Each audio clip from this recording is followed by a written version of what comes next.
Hola con todos. Eh, Soy el doctor Rafael Bendezú Gallardo.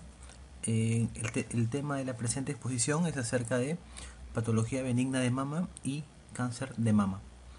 Bien, es un tema muy importante, amplio y muy interesante, toda vez que es una patología bastante frecuente en nuestra población y a nivel mundial, con un alto índice de mortalidad, ¿no? Es importante conocer también la patología benigna, eh, conocer algunos conceptos importantes también que pueden ser motivo de pregunta. Bien, comencemos repasando algunos conceptos sobre, por ejemplo, la denominación que se da a los pezones supernumerarios, ¿no? Lo cual se conoce con el nombre de politelia. La existencia de más glándulas mamarias es polimastia. No confundir politelia con polimastia. Uno es la existencia de más glándulas, polimastia, mientras que la otra solamente te habla del pezón, politelia. La ausencia congénita del pezón, atelia, y la falta congénita de la glándula mamaria, amastia. Aquí vemos un dibujo, una imagen clara de politelia, ¿no? Varios pezones. Aquí tenemos una glándula mamaria, en este caso sería una polimastia, ¿no? Una ausencia aquí del pezón, atelia, y ausencia congénita de toda la glándula mamaria, amastia. Muy fácil con estos gráficos entender los conceptos, ¿no?, que acabamos de mencionar. Comencemos repasando un poco de algunas afecciones mamarias muy frecuentes, ¿no? Por ejemplo, la mastitis puerperales, ¿no? Entonces, afecciones, ¿no?, propias de la mama. Y la mastitis puerperal, ¿no?, aquella que aparece aproximadamente al tercer día, ¿no?, después del parto, debido a las pequeñas laceraciones que se forman en el complejo areola-pezón debido a la succión del recién nacido, mediante el cual puede infiltrarse bacterias, sobre todo Staphylococcus aureus, produciendo las mastitis puerperales, ¿no? Estas patologías que se van a caracterizar por unas lesiones induradas, rojas, ¿no?, con incremento de la temperatura, ese nivel, con secreción purulenta, ya son las mastitis puerperales, ¿no? Mastitis puerperales cuyo tratamiento de elección es la oxacilina, ¿no?, o la dicloxacilina. Los gérmenes más frecuentes, ¿no?, los que colonizan parte de la epidermis, el Staphylococcus aureus en primer lugar, Staphylococcus epidermidis y Streptococcus. Aquí tenemos una imagen clara de lo que es una mastitis, ¿no? Vemos toda la mama, ¿no?, dura, dolorosa, eritematosa, y que puede cursar con fiebre, ¿no?, una afectación sistémica y con secreción purulenta, ¿no? Recordemos los 5 tipos de secreciones que pueden haber a través del pezón. Una secreción, como en agua de roca, nos debe hacer pensar de un cáncer de mama. Una secreción negra o verdosa debe hacernos pensar en una ectasia ductal. Una secreción sanguinolenta, lo primero que tenemos que pensar es un papiloma ductal.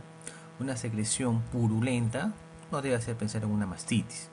Mientras que una secreción, ¿no?, leche, debemos pensar en una, ¿no?, la galactorrea, probablemente por un prolactinoma. Bien,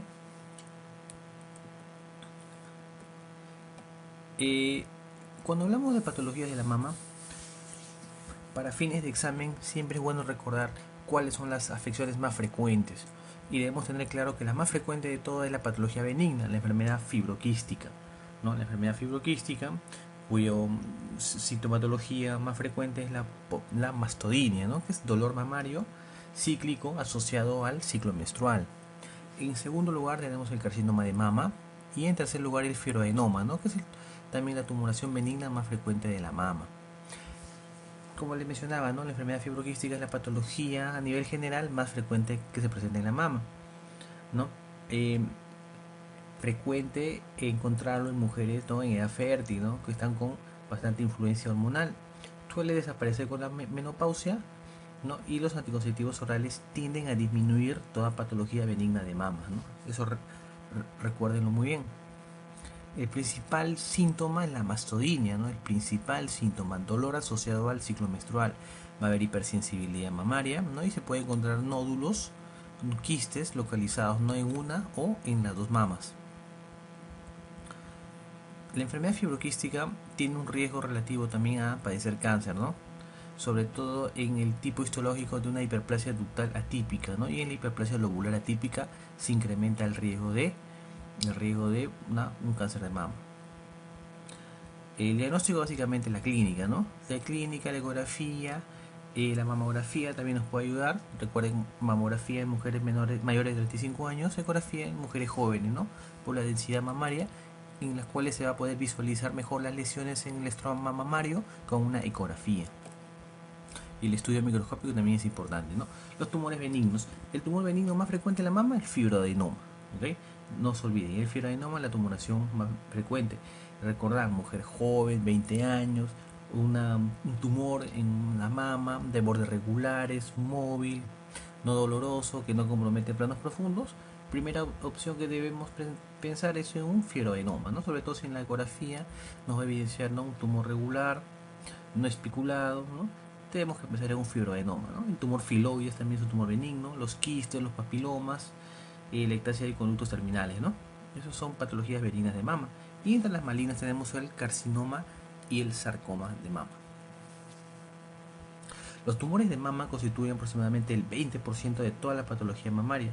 Y el primer paso para el diagnóstico es un buen examen físico, ¿no? Lo primero que se tiene que hacer, ¿no?, una buena evaluación de la mama, ¿no?, una palpación de la mama, palpación también de los ganglios supraclaviculares, axilares, la cadena axilar, la cadena mamaria interna, ¿no? Todos esos puntos deben ser examinados, ¿no? Luego de eso se puede utilizar la mamografía, ¿no?, en mujeres mayores de 35 años. Las tumoraciones benignas en la mamografía se van a evidenciar con unas lesiones densas, homogéneas, de contornos bien delimitados, como se aprecia en ese ejemplo, en esa imagen que les haya presentado. El fibroadenoma, como les mencionaba, ¿no? Les pueden presentar un caso clínico, mujer joven de 25 años, que se puede evidenciar en la ecografía un tumor de 3 centímetros, al examen físico indoloro, móvil, crecimiento lento. Y lo primero que tienen que pensar es un fibroadenoma, ¿no? Pero si se evidencia un tumor en una mujer de 60 años o de 50 años, obviamente no se va a pensar en un fibroadenoma, ¿no? Fibroadenoma siempre pensar en mujeres jóvenes de 25 años. En cuanto al manejo, si la mujer es menor de 30 años o el tumor no ha variado respecto a anteriores controles, la conducta puede ser expectante. Si hay alguna duda diagnóstica o aparecen mujeres mayores de 35 o 40 años o ha incrementado de tamaño, es preferible, ¿no?, la exéresis y llevar la muestra a anatomía patológica. La ecografía es de mayor utilidad, ¿no?, en mujeres menores de 30 años, como le dije, ¿no?, por la densidad mamaria.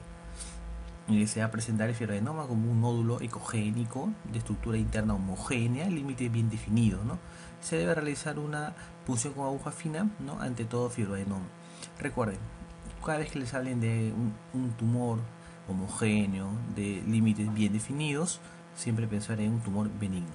Y si por el contrario le hablan de un tumor heterogéneo, espiculado, grande, se debe pensar en un tumor maligno. El fibroadenoma no suele cursar con dolor, es importante también mencionarlo, ¿no? Y obviamente no va a estar adherido a planos profundos. Bien, aquí una imagen de un fibroadenoma de 5 centímetros. Los quistes de la mama. Aquí la edad va a ser un poco mayor que en fibroadenoma, pudiendo presentarse en mujeres entre 40 y 50 años. El diagnóstico es ecográfico, en el cual se va a visualizar un nódulo anecogénico, o sea, negro de ecografía, límites muy precisos, morfología regular y con refuerzo posterior, ¿no?, debido a que estamos ante un tumor, ¿no?, que tiene líquido, hay agua en su interior, por lo que va a tener refuerzo posterior, mientras que las lesiones calcificadas no va a dar una sombra acústica, ¿no?, a la ecografía. Los síntomas del quiste suelen ser tumoraciones que no causan dolor, redondeadas, lisas, móviles y no adheridas a planos profundos, ¿no? Ya la palpación se va a notar fluctuaciones y una notable tensión. Esas van a ser las características de los quistes de mama. Bien, seguimos hablando de mama, pero esta vez vamos a hablar del cáncer de mama. Tenemos que recordar que el cáncer de mama es la neoplasia maligna más frecuente en las mujeres a nivel mundial y ocupa el segundo lugar de cáncer en ambos sexos. Recuerda que el cáncer de mama también hay en el hombre. Ha sido considerado como un padecimiento con gran predominio en mujeres, ¿no?, blancas, mujeres citadinas, en lugares de un gran desarrollo, de un gran poder adquisitivo económico. Sin embargo, en las últimas décadas, en los últimos 20, 30 años, el número de nuevos casos se ha incrementado, ¿no?, de una manera alarmante en países subdesarrollados, ¿no?, lo que ha generado problemas médicos y económicos, sobre todo para los sistemas de salud. El cáncer de mama, entonces, se recuerda que es el tumor maligno más frecuente en la mujer, ¿no? Es un poco de epidemiología, para que lo repasen. Recordar los factores genéticos que están muy asociados al cáncer de mama, ¿no? Las mutaciones del gen BRCA1 y BRCA2, ¿no? O BRCA1, BRCA2, que no solamente son factores de riesgo para el cáncer de mama, sino para el cáncer de ovario. Se dice que el BRCA1 y BRCA2, la mutación de estos genes incrementa el riesgo de cáncer de mama en 25%. Y por ello hay muchos estudios que hablan de que en mujeres en las cuales se demuestra la existencia de estos genes mutados pueden ser tributarias a una mastectomía bilateral profiláctica o una salpingoferectomía bilateral, ¿no?, una oferectomía bilateral profiláctica. Entonces el factor genético es muy importante en el cáncer de mama, ¿no?, y también en el cáncer de ovario. Recuerden eso.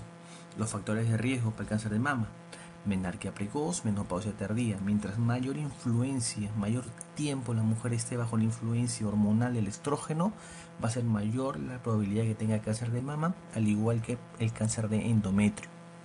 El tratamiento hormonal sustitutivo, ¿no?, por el componente estrogénico, va a incrementar el riesgo. La nuliparidad. Las mujeres que no han dado de lactar nunca tienen un factor de riesgo incrementado para cáncer de mama. Primer embarazo tardío. Recuerden que mientras más embarazos haya, mientras más haya dado de lactar la madre, podría ser un factor protector, mientras que un primer embarazo tardío sería un factor también predisponente para el cáncer de mama. La obesidad, la exposición a irradiaciones repetidas también. Hay un cuadrito para que recuerden bien y véase cómo el antecedente familiar, ¿no?, de BRCA1 y BRCA2 junto con la patología mamaria previa son factores de mayor riesgo para el cáncer de mama, ¿no?, seguido por todo lo que le comenté: la lactancia artificial, el estatus social alto y antecedentes personales de otros cánceres van a ser factores de riesgo para cáncer de mama. ¿Cómo hacemos la prevención y detección temprana del cáncer de mama? La exploración física, el autoexamen de mama es muy importante, que la mujer se autoevalúe, ¿no?, y en cuanto note, ¿no?, un tumor o algo irregular a la mama, ¿no?, acudir al médico para realizar los exámenes respectivos. La mamografía, ¿no?, es el método imprescindible en el diagnóstico precoz de cáncer de mama, sobre todo en mujeres mayores de 35 años, ¿no? Y la ecografía es más eficaz en mujeres jóvenes para evidenciar lesiones de mama. Los tipos histológicos, los no invasores: el carcinoma intraductal o carcinoma ductal in situ, ¿no? Y el otro es el carcinoma lobular in situ. El carcinoma lobular in situ tiene la característica de ser multicéntrico en un 90% si tiende a ser bilateral, ¿no? No es una lesión palpable ni da síntomas, ¿no? El carcinoma intraductal, el 80% de los carcinomas in situ, ¿no?, van a ser el 80% de los carcinomas in situ, estos carcinomas intraductales, ¿no? Entonces el carcinoma intraductal es el más frecuente que el carcinoma lobular. Recuerden que para lesiones no palpables, ¿no?, es importante realizar la resección de esta lesión no palpable con guía metálica, ¿no? Bueno, los tipos histológicos: el carcinoma canalicular invasor también tenemos que considerar que este carcinoma canalicular, ¿no?, tiene predominio componente intraductal, componente lobular invasor, sea mucinoso, ¿no? Y bueno, recordar que el riesgo va incrementándose conforme va aumentando la edad, ¿no? Recordar también la vía de diseminación. La vía de diseminación más frecuente es la vía linfática. Es tan rápido la diseminación de este cáncer que ante una paciente con un tumor en la mama, paciente mayor de 60 años con factores de riesgo, pensar desde el momento que se hace el diagnóstico de cáncer de mama, pensar que ya es una enfermedad diseminada, ¿no? Las zonas donde se evidencian con mayor frecuencia los tumores es en los cuadrantes superexternos. Por ende, los ganglios que más frecuentemente van a agarrar son de la cadena axilar. mientras que cuando son tumores que se ubican en los cuadrantes internos va a ser de la cadena mamaria interna. Aquí tenemos la clasificación según el grado histológico, ¿no? Bueno, un cuadrito para que lo estudie. La metástasis a pulmón, ¿no? Es lo más frecuente, ¿no? Hace metástasis rápidamente a nivel pulmonar. El cáncer de mama constituye la primera causa de metástasis ósea, ¿no? Afectando la pelvis, columna, fémur. Acá tenemos las lesiones tipo osteolíticas, que son más frecuentes, y las osteoblásticas, ¿no? De una mujer con un diagnóstico de cáncer de mama que se evidencia dolor óseo o fracturas, ¿no? Fracturas óseas, inmediatamente pensar, ¿no?, en una diseminación ósea y realizar gamografía ósea, ¿no? La metástasis en el encéfalo también tiene como principal origen el cáncer de mama. La leptomeninges es especialmente frecuente en los cánceres de tipo lobular. El cáncer de mama también es el que provoca con mayor frecuencia metástasis ocular, ¿no? Pudiendo ser bilateral o unilateral, ¿no? Recordar, el lugar donde más frecuentemente hacen metástasis de pulmón es el pulmón, ¿no? El cáncer de mama se va con mayor frecuencia a nivel pulmonar. Bien. Los factores de mal pronóstico. El principal, el número de ganglios afectados, ¿no? Es el más importante como elemento pronóstico. Los números de ganglios que han sido afectados, ¿no? El tamaño del tumor, mayor a 2 centímetros.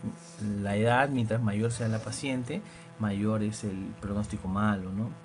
Los grados histológicos, el hecho de ser multicéntrico, una infiltración cutánea, pues ya estaríamos hablando ya de la clasificación de BIRAT según BIRAT 4, ¿no? El BIRAT, recuerde, BIRAT es no va a dar un parámetro importante para saber el grado de malignidad que puede tener dicha lesión, ¿no? Teniendo que el BIRAT 4, BIRAT 4, BIRAT 5, BIRAT 6 ya ameritaría ya estudio, ¿no?, a nivel con biopsia, ¿no? Les mencionaba que la infiltración cutánea, estamos hablando ya de un estadio T4, ¿no? Del TNM, y el T4 ya habla de infiltración cutánea, ¿no? A nivel de los pectorales también ya estamos ante un nivel 4, ¿no? En la estratificación del TNM. Bien. En el estudio de las lesiones mamarias es importante hacer el estudio histoquímico, ¿no? La inmunistoquímica, ver los receptores estrogénicos, los receptores de prostágeno, el HER2, ¿no?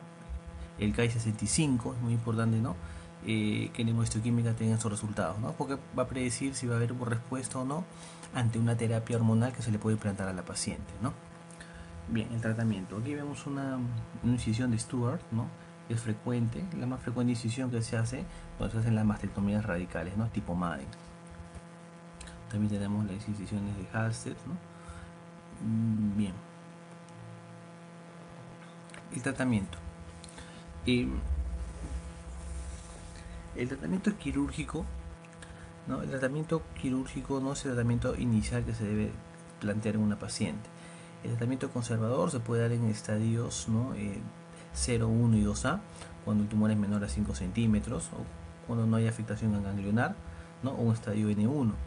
La mastectomía radical se ha demostrado en estudios que el pronóstico es igual que una mastectomía conservadora, ¿no? Una mastectomía radical, ¿no?, resección de toda la glándula mamaria, es igual que una mastectomía conservadora y está muy indicada en estadios 2B a superiores, ¿no? En el caso que hay una contraindicación para la mastectomía radical, se puede ir por una cirugía, ¿no?, conservadora. Esa es la evidencia actual. Y siempre la linfadenectomía axilar, ¿no?, siempre se debe hacer en las cirugías de cáncer de mama. Bien. La radioterapia neoadyuvante, ¿no?, después de la operación, muy importante. Aquí hay unas incisiones, ¿no?, de las cirugías conservadoras, ¿no?, en las cuales se puede resecar el tumor, ¿no?, las cuadrantectomías o tumorectomías, en caso de las mastectomías conservadoras, ¿no? Bien, importante también el ganglio centinela, ¿no? Al momento de hacer la mastectomía o la resección del tumor, se le introduce azul de patente y se busca el ganglio centinela, ¿no?, que es el primer ganglio donde va a drenar el tumor, ¿no?, donde va a hacer su primer drenaje del tumor, y eso se manda a anatomía patológica y se espera el resultado para ver si se va a resecar toda la cadena ganglionar, ¿no? Es importante entonces evaluar el ganglio centinela. Si el ganglio centinela no sale positivo, intraoperatorio, linfadenectomía axilar. Si el ganglio genitino era negativo, el tratamiento termina ahí, ¿no? Con la mastectomía conservadora. Bien, aquí la imagen, ¿no? Cómo se introduce el azul de patente, ¿no? Y el ganglio, al momento de hacer la operación, se va a evidenciar pintado de azul, ¿no? Y ese va a ser el primer ganglio que va a recibir el drenaje del tumor. Bien, entonces la radioterapia no está indicada para la cirugía, ¿no? Con neoadyuvancia. La quimioterapia es el principal neoadyuvante, y en los pacientes en la que la inmunohistoquímica ha reportado receptores hormonales positivos, ¿no? Iniciar la hormonoterapia. El fármaco más utilizado es el tamoxifeno. Pues recuerden que el tamoxifeno a nivel del endometrio puede favorecer la proliferación endometrial y llevar a una hiperplasia del endometrio. Bien, formas clínicas especiales del tumor de los cánceres de mama: el carcinoma inflamatorio, ¿no? Que es un tumor de mal pronóstico, va a simular un proceso inflamatorio, el tratamiento sistémico, ¿no? con radioterapia. El tumor filoides generalmente es benigno, es la enfermedad de Payet, que se va a evidenciar como una lesión eczematosa a nivel del complejo areola-pezón, que va a tener su origen en un carcinoma ductal, ¿no? Esta enfermedad de Payet, el 99% de los casos, ¿no? Como les comentaba, coexiste con un carcinoma ductal de mama, ¿no? Bien. Y muchas veces se va a confundir esta enfermedad de Payet con una lesión eczematosa, con una dermatitis eczematosa, ¿no? Por la cual la paciente puede pensar que se trata de una lesión de una reacción alérgica, por lo que va a comenzar un tratamiento con corticoides, y sin embargo a la larga, con estudios posteriores en los cuales se demuestra que es un cáncer de mama, lo más frecuente es que es una enfermedad de Payet, ¿no? Porque el cuadro clínico es muy similar a una lesión de una dermatitis atópica, ¿no? La enfermedad de Payet, lesión eczematosa en el complejo areola-pezón. Entonces la prevención precoz del carcinoma de mama se basa en su diagnóstico precoz, ¿no? Y evidenciar las lesiones precancerosas. La hormonoterapia sustitutiva durante periodos superiores a 10 años podría aumentar el riesgo para el cáncer de mama, ¿no?